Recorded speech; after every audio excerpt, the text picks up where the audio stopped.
ashahina n'ecweka ekitambo kya misa ekyakigenderire okushabira omubiri gwa David Bashakara akereziya ya Nyamitanga ho mu district ya Mbarara kyatandikire kana murundi ogwo abahiriza baranga beti abaseserdoti barukurenga mu batano ababebembiremo bwana mukuru wa parisheji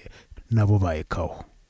abafamire abanyamukago abakozireho n'umugenzi n'abandi bingi bayongera basima no kusibira omugenzi omurengo mutano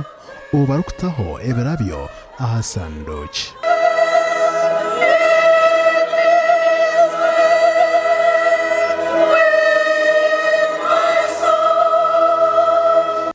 kucheka kwegesa oko kwayitorera munonga amagara ga David Bashakara kandi abahereza barahanga ogu bamugambaho nk'omuntu w'omutano owabe ari umwebembezi atari kweyendeza kandi ho bashabira abandi bebembezi ngwabwenji nimukunde entaro ekikuba rwanisa niki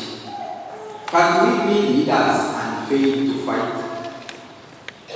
kandi omwendo okutukuba ntugwana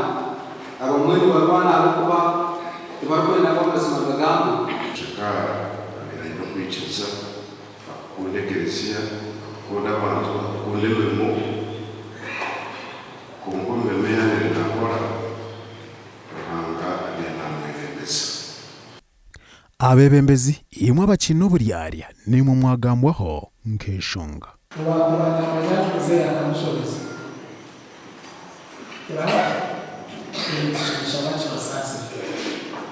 kucheka family ejiya yongera yagamba amagaraji banyenda bajya tukavise dokumuntu aine think mokuba jese konke kuweka mushukari yani kumunonga banja mutwa kwibado bakolechi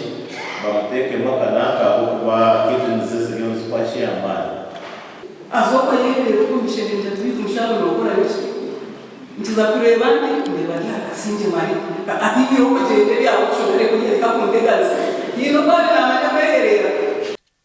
David Bashakara abatakumanya n'omuntu wabireho town clerk om district ziri kurenga omuri tano kandi yambarara ogwa kaba mu town clerk okumara emyaka 18 yafaine emyaka 71 yasiga abana 9 omukyaro omwe kandi ogu n'okuzikwa izoba lya nyenkyakare omurishema ahawa TV West ndi Senyomo Gideon.